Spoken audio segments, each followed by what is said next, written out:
Excellencies, distinguished participants, ladies and gentlemen, I would like to start by thanking the President of the General Assembly, His Excellency Mr. Miroslav Lajcik, for the invitation to moderate the panel on contribution of the water decade to the implementation of water-related SDGs, addressing challenges and seizing opportunities through strengthening cooperation and partnerships. I now invite our fifth speaker, Mr. Sadhguru, a yogi, mystic, and visionary, to deliver his remarks. Mr. Sadhguru, as one of India's 50 most influential people, established Isha Foundation, a non-profit, volunteer-run organization operating worldwide. Mr. Sadhguru has initiated several projects for social revitalization, education, and environment, through which millions of people have been given the means to overcome poverty, improve their quality of life, and achieve community-based sustainable development.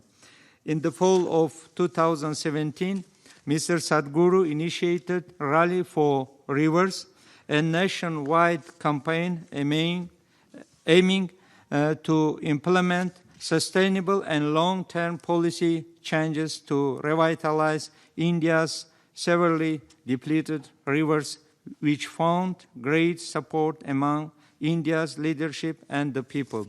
You have the floor, Mr. Sadhguru, please. Good afternoon, everybody. The first and foremost is to make everybody on this planet to understand that water is not a commodity, it's the life-making material. The stuff we are made of. Over 2/3 of the planet is water, 2/3 of our body is water. But where is the water gone? Actually, water is not gone anywhere. Whatever water we had on this planet 1,000,000 years ago, we still have the same amount, it's not gone out of the atmospheric space. But it's just not where we need it. We are not able to service the people with the needed water. And what are the reasons? Why is it happening to us like this? I would limit myself to the situation in India. And in many ways, this situation is relevant to all tropical regions of this planet. India has been always referred to as land of 7 rivers, but we have over 700 rivers. It's a very richly veined land in terms of rivers. But in the last 50 years, the depletion of rivers on an average has been nearly 60% of depletion of water has happened in the rivers. Why is this so? What are the causes? There are many things to do, but fundamentally we must understand there are 2 types of rivers: glacier-fed rivers and forest-fed rivers. In India, only 4% of the river water is glacier-fed, rest, fortunately, is forest-fed. In the rest of the world, 72% of the rivers are forest-fed. So that is also a fortune. Why I'm saying it's fortunate is because we can put back the forest, we can put back the vegetation, but we cannot just bring down snow whenever we feel like it. It's important that we need to understand, like a country like India, we have an average of 45 to 50 days of rain or precipitation. What comes down in 45 days, we are required to hold it in the land for 365 days. If this has to happen, it doesn't matter who says what and 1,000 different opinions, but fundamentally you can hold the water in the land only if the soil has the necessary organic content and there is vegetation. Generally, it is understood that to call soil a soil, a minimum of 2% organic content should be there, but today nearly 25% of India, the organic content is 0.05%. That means we are converting rich soil into sands. That means desertification is happening at a rapid pace. I am not an environmentalist, I am not a scientist, nor am I a policymaker, but my engagement with life around me has been from a very early childhood. My involvement with forests, mountains and rivers has been very active right through my life. And with great concern I've been watching, particularly in the last 25 years, how the rivers that I have known since my childhood, how they have depleted. Particularly in the last 7 years, the depletion is so sharp and alarming that we invested a certain amount of time and effort and energies to study these things and see how to revive this, and made a policy document, a recommendation, policy recommendation, 760-page recommendation to the federal government in India. It is heartening to see that there is a broad understanding about this in state governments and in the central government. When we presented the policy document to the Prime Minister at 6:15 in the evening, last October 2nd, next day morning 11:30 we got a call from the Prime Minister's office saying that they want a soft copy because Prime Minister has formed a special group to look into the policy. So obviously, the enormity and the urgency of what needs to be done is definitely gotten into the minds of policymakers at least in India. I'm sure it is on, with the concern with which everybody is speaking from various nations. This urgency and enormity of the situation has sunk into all of us. So we know what is the problem. We generally know what is the solution. It may be little more specific to each nation and each geographical location, but generally we know what is the solution. Now the problem is implementation, the problem is getting everybody's cooperation, the problem is the size of the solution. How do we put it on the ground? This is a big problem. So one thing is definitely every nation in collaboration should form, because ecology is not something that respects national or political boundaries. Rivers don't have boundaries, whether of states or nations. So to be able to form an international policy, maybe region-wise, tropical region and subtropical regions and temperate climates like this we could make, but a comprehensive policy that everybody will agree to and start implementing, because a time has come that in the next… It's really a fantastic day today that we are talking about a decade of action, not decade of talking, a decade of action, which is a very good terminology and very good intention. Now we have to get into action. Obviously, United Nations does not have geographical presence, it is the nations on the ground which need to act. So whatever the advisories, whatever the decisions made must become policies in every nation. There are a variety of situations in this which are culturally linked, and we have to be sensitive to this, otherwise it won't work on the ground. So one thing we're doing in India is, one simple solution we offered is, in the riverine land in India, 25 to 27% is still owned by the government. So we are talking about all the government-owned lands except for allocations for next 50 years of development. Except for that, everything else must be converted into forests. The remaining nearly 70% of the land is farmland. You cannot ask a poor farmer who is fighting for his survival to save the river or ecology or the world. So, we have an economic plan with significant ecological impact, that is, a minimum of 1 kilometer on either side of the river should become tree-based agriculture. We have in small models proven that by moving from crop-based agriculture to tree-based agriculture, the farmer's income can go up anywhere between 3 to 8 times. And this is an economic plan, but significant ecological impact will happen. There are encroachments, there are sand minings, and there are various other things. For all these things, we have a policy recommendation. These recommendations are very implementable and practical, which is relevant to every tropical nation, as I said earlier. But the important thing is we need to understand these are two types of rivers. We have forest-fed and glacier-fed.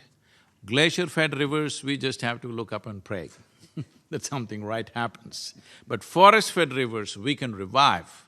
Fortunately, it's more than 70% of the world's rivers, and over 90% of Indian rivers are forest-fed. So, getting them back is not such a big challenge if there is a committed approach to this. Maybe we will not be able to put back forests, but we can definitely put back tree cover in the form of tree-based agriculture. For example, India is right now importing nearly $7 billion worth of timber. So we are trying to get a policy across that there was a colonial policy that if you cut a tree on your land, you can't transport it, you need permission to do it. We are trying to take away these old rules so that people will be encouraged to plant forest trees on their land because it'll be an economic proposition. Without making ecology, without marrying ecology and economy, there is really no solution, because if there is no economic benefit, getting the masses involved is not going to happen. A dynamic policy is needed, but very important thing is a mass involvement of people. Without people's participation, this is not going to happen, and people's participation will not come unless there is economic benefit attached to it. So talking about saving the world, we can give any number of lectures, it won't work. The reason why India responded the way it responded to Rally for Rivers, because it was an economic plan.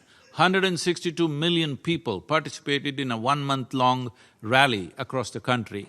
Probably this is the largest ever for any ecological movement, because ecology means it is a concern of a handful of people who are worried about the future, we are worried about the present, that is the attitude. If you want to describe these two dimensions, people understand economy as today's issue, ecology as next generation's issue. No, ecology is this generation's issue. This has to be made an urgent possibility, and whatever we do, unless we make ecology into a lucrative process for the large number of people involved in it, large masses of people will never involve themselves in making this happen. When we look at the water depletion that's happened, we live in southern India, and the kind of depletion happened, today it's in news that Bengaluru city, which is known as Bangalore in the rest of the world, when I was a child, there were over 1,020 ponds and lakes in Bangalore city and 3 perennial rivers. I'm talking about perennial water bodies. Today, there is no trace of these rivers, we don't even know where they are anymore. Everything is built upon. And only 82 lakes and ponds existing. Out of this, 44 of them are just sewage water. Only about 36 to 37 perennial water bodies have actual water, rest is all sewage. This has happened in 40 years' time.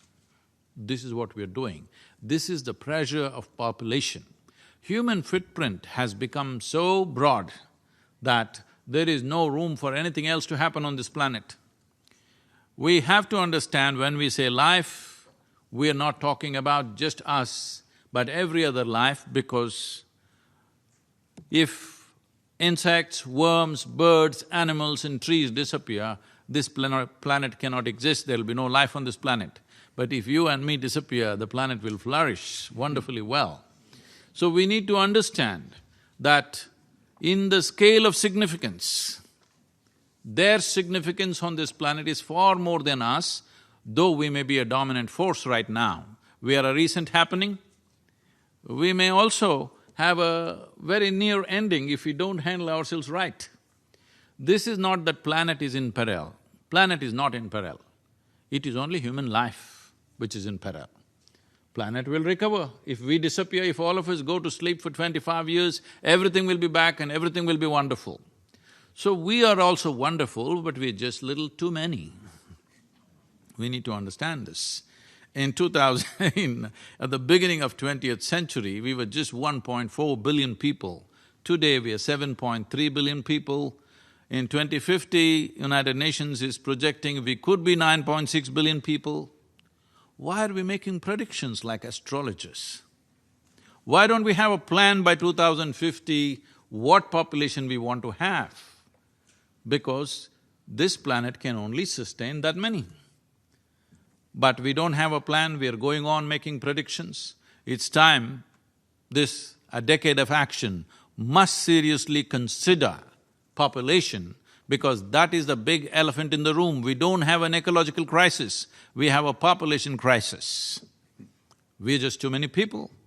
If we don't plan for a sensible population in the future, if we do not consciously bring it to some kind of solution, nature will do it in a very cruel way. That's all you're seeing. What you're seeing as water crisis is nature's way of controlling our population, and this could become very severe. And from what I see, India and some of the African nations will take the first beating on the way. They will get the first beating. In fact, the most severe impact will be on India and African nations. So, this is a very deep concern. This is not like I'm trying to paint a doomsday picture, but if we go on business as usual, we are getting there, there's no question about it. And as we have seen in India, many villages are completely empty now. People have moved away from the village because there's no water anywhere. Whole villages are gone. So this essentially means as water crisis progresses, more and more people will try to migrate to the city. If too many people migrate to the city where there is necessary infrastructure is missing, we are looking at a very severe civil strife. We really fear what kind of civil strife can happen in the next 20 to 25 years in a country like India unless we take corrective action today. And I'm glad today we are starting a decade of action. As I said, fortunately our rivers and water bodies are largely forest-fed. That means we can put back the vegetation and revive these water bodies quite effortlessly. We have seen and demonstrated this happening, but now we are looking at large-scale demonstrations in some of the states in collaboration with the state governments. Many states are going into a huge plantation drives like never thought of before. They're talking about tens of millions of trees being put on the riverbanks and in the catchment areas. This is the only way you can take care of forest-fed rivers. Ice-fed rivers, glacier-fed rivers are a different matter. That is not going to change just like that. That has to go through a whole lot of process. Above all, today I would like to appeal to every one of you. As I said, if not an entire globe, at least region-wise, cooperation and common policies are a must for the future well-being of generations to come. Thank you very much.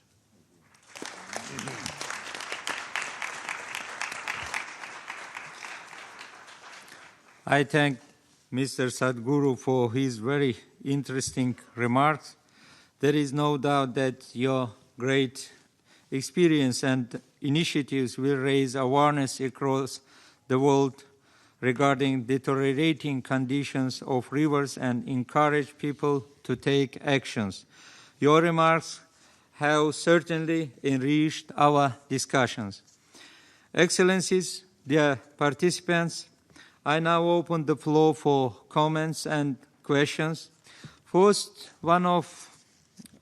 on my list is Mr. Peter Ng, Chief Executive of Public Utilities Board, Head of the Singapore National Water Agency. Please, the floor is yours. Excellencies, do you agree with me that portable reuse should be made a priority for the world if we are serious about achieving SDG 6. And if you do, then surely the UN has to play a leading role in this. It has to become an advocate for the endless reuse of water. And it has to deploy its influence to encourage and to persuade member countries to adopt the potable reuse of water. As Singapore has considerable experience and expertise in this area, we stand ready to advise and to help. Thank you. I thank Mr. Peter Ng, the distinguished participants. The floor for comments and questions is open. Please, if you want to make any comments, please press your microphones. Excuse me, can I say something?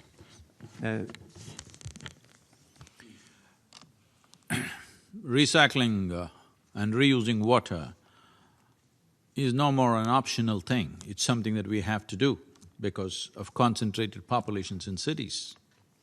But one most important thing which generally not been addressed in most nations is, as we know, over 70% of water consumption is agriculture. In India, it is 84% is agriculture. Shifting from flood irrigation to micro-irrigation would make a huge difference. But micro-irrigation has its problems when land holdings are very small. So aggregating the irrigation process is an important part of this. Only if we do that, water consumption could come down in a way that it's significant and noticeable. Reuse of city water, whatever domestic water we use, is definitely has to be done, there's no question about that. But micro-irrigation, moving into micro-irrigation, aggregating irrigation process is a very important step that nations need to take.